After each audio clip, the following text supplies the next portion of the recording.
কিন্তু এটা ঢোকাতে হবে অবশ্যই, কিছু কৌশল তো অবশ্যই আছে। আর আমাদের ভিডিও যদি ভালো লাগে লাইক শেয়ার করবেন, তরুণ কুমার পেজ ফলো করবেন, আর ইউটিউবে তরুণ কুমার। সে নিশ্চয়ই কিছু নিয়মকানুন আছে, কাগজ তো ফার্স্ট আবার চেষ্টা করি দাদা, হ্যাঁ আপনাদেরও কৌশলটা দেখিয়ে দেবো। আচ্ছা, আমি তো এইভাবে মুড়ে করি, মনে কি হবে দেখি এভাবে সম্ভব?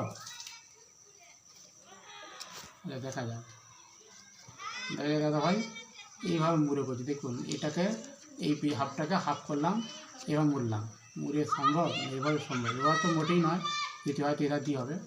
দেখে দাদা ভাই, দেখতে পাচ্ছেন দাদা ভাই, সময় তো হয়ে গেল। হ্যাঁ এটা দেখতে পাচ্ছেন, হ্যাঁ এবার মুড়েই রাখতে হবে, সোজা করা যাবে না, মুড়ে রাখলে সম্ভব। কেন নিচে নিয়ে লাভা, এবার ভাঁজ করবেন, এবার ভাঁজ করবেন, এবার ভাঁজ করবেন, আবার এইটাই ভাঁজটা হলো, এই ভাঁজটাকে এভাবে মুড়ে দেবেন, হাফ হাফ মুড়ে দেবেন, বুঝছেন? এবার এই যে কোনটা আপনারা পেলেন টাকা, কেন এই যে কোনটা পেলেন, কোনটা কাটতে হবে। হ্যাঁ কোনটা কাটার একটা নিয়ম আছে। এই পয়সাটা দেখুন দাদা ভাই, পয়সাটা মাপটা দেখুন, ক্যামেরা ভালো করে দেখাও। পয়সার এই পয়সাটা এই দিকে শেষ বোটা লাগছে, এইদিকে শেষ বোটা, তাহলে এই সোজা করে কাটতে হবে, কাঁচি করে। আপনারা এই বেশি করলে গলে যাবে, তাই ঠিক এই মিডিলে দেখতে পাচ্ছেন, এই ধারে পয়সাটা শেষ, এইদিকে পয়সাটা শেষ। হ্যাঁ